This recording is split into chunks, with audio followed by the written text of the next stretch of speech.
Yeah. Well, Anita Jones was over there at the San Siro for us. We're going to go over to Anita and check in with her because she seemed to think that she had spoken into existence the goals earlier on. I believe you've been speaking to some people as well over there in the tunnel and everything after the game. Have you got any news for us? Anything you can share? 100%, and I'd like to say I do have those superpowers because what an entertaining game we had, especially off the back of Arsenal's game at the weekend. But heard from Gabriel Jesus mentioned that TT was happy with the performance, and I asked did he have anything to say in response to it, and he said that he just loves that when he speaks about the team everyone listens, and he asked superpowers because what an entertaining game we had, especially off the back of Arsenal's game at that goal from Gyökeres was probably the best that we've seen from him in an Arsenal shirt. So plenty for the Spaniard to think about when they have that huge game against your team at the weekend, Kate. Yes, but don't forget, Man U are back. What? Oh, you know, it's a good game against Manchester City. Anita, thank you so much. We appreciate you. Are we going to see Anita again, or is this like goodbye? Is this just the one official question? goodbye? How was it? How was your night? Did you have fun? What did you have to eat? Did you go to shopping? Come on, Anita. You just come with one answer and leave us. Of course. Another thing I wanted to say, many Arsenal fans want to hear about the man, the mastermind behind 25 Arsenal goals from set pieces this season, because they got another one in this game, rightly so being called set piece kings. Nicholas Jover is the man, in fact. But Arsenal are not letting him do interviews. They are aware that people want to hear from him, that he's a secret weapon, but unfortunately he's not going to be revealed to the public. Oh, secret weapon, who everybody talks about. Interesting. It's just a weapon now. Well, Anita, the new rules are we all stay till 11:15. So if you don't mind just hanging around, just in case. I'm joking, you can go, actually. Okay. You're fine. Thank you so much. It was good to see you. We will see you next week, I'm guessing. Yeah, of course. And that's after Arsenal beat Manchester United at the weekend. Fighting talk. OK, let's see. Wow. Goodbye. Bye now. Courtney, who watched Arsenal win again. And, you know, we're so used to Arsenal winning that you sort of forget they've gone to the San Siro and they've beaten last year's runners-up and fairly comfortably. Yeah, and I think they've won 8 of the last 9 Inter in Syria, 11 clean sheets, 3 points clear at the top of the table. So this isn't, an easy place to come by any stretch of imagination. But the fact that, they've changed it as well. A lot of changes, especially at the back. And don't get me wrong, at times, Arsenal, they looked a little bit open, but I think I mentioned it in one of the updates. They were brave Inter in terms of leaving 2 up and constantly trying to do that and test Arsenal. And at times, they didn't quite get the balance right.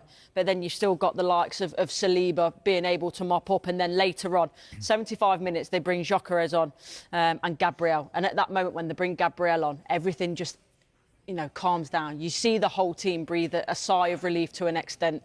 But so pleased going back to Jesus, him getting those 2 goals. I think the way Arsenal started was absolutely brilliant. The aggression, the intensity, the energy, and not just his goals, his all-around play today, his hold-up, showing the little bits of skill, dropping in, linking play.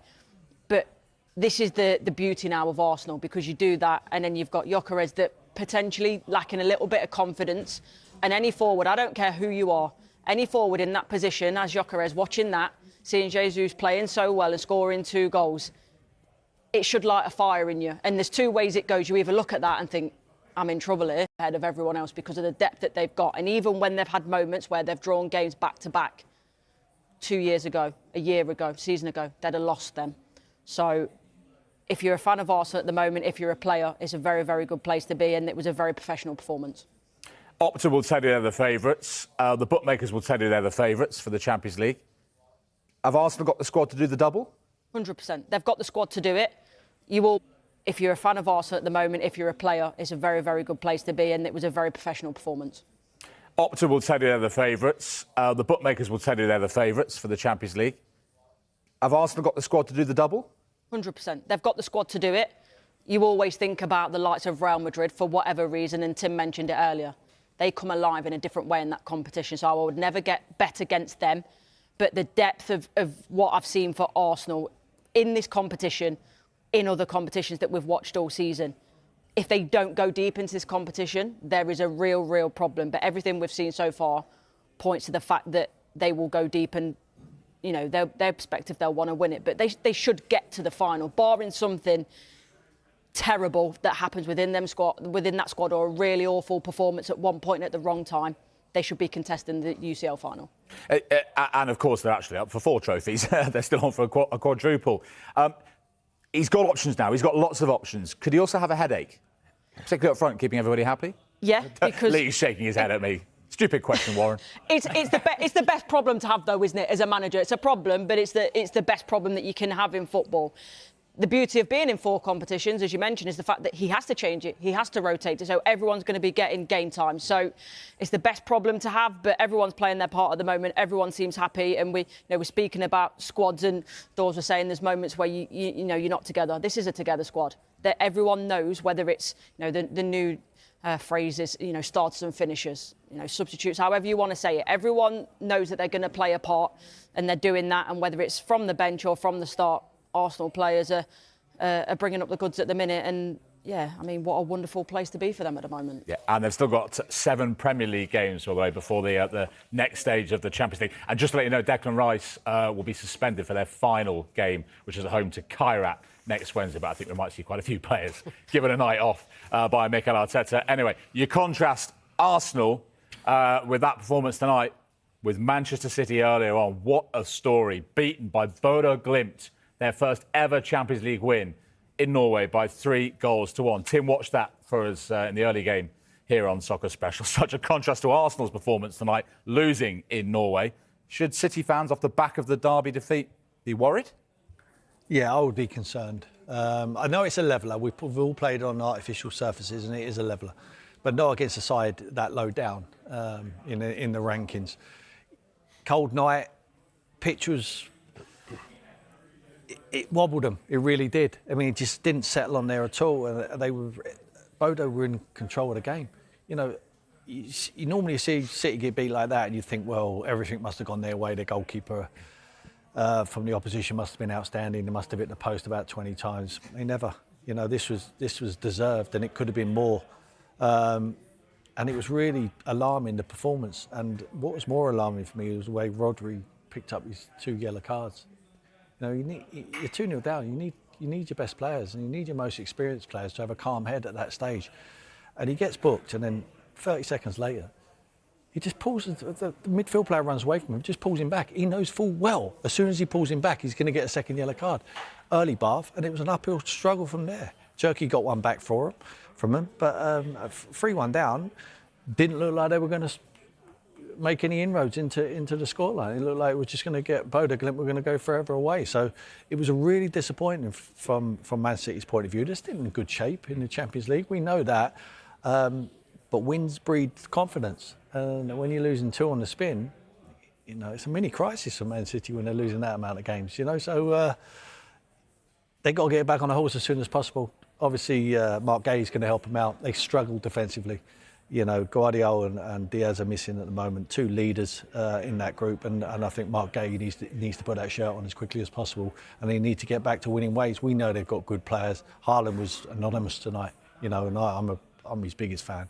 But fair play to him after the game, Haaland. It was his countryman there.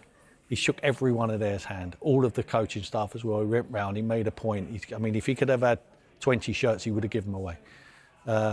Top man, full of class, and a class way to lose. If you're going to lose, you lose that way. That man's lost today. So, unfortunate for Man City, but well done, Bodo Glimt.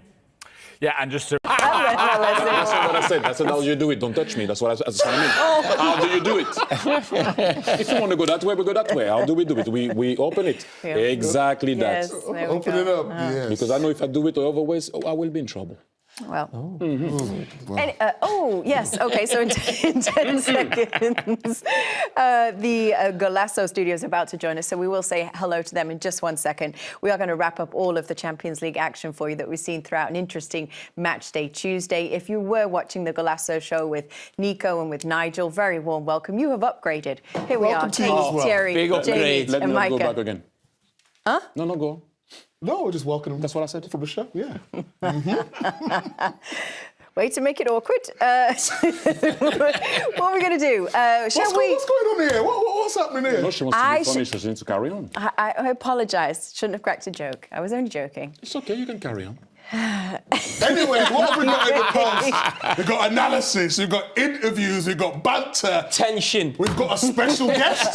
We've got a special guest tonight. We do. Have we? Have we for Paddy sure? the baddie. The baddie. Now he is a baddie. Are you a big fan? Yeah, I'm a huge fan. Good friend of mine. Paddy the baddie. Is that it? I thought he was going to elaborate. No, Paddy the baddie. We got Robbie the robber. Is he coming in as well? I can get him if you want him. You've met Paddy the Baddie before. Yes. He's an interesting character. He got you in what happened? In a chokehold. He got you in a chokehold? He got me in a chokehold and I tapped out after about 3 seconds. In a street fight, would you have any chance? As long as I stay, like, distance, yeah? But if it gets close...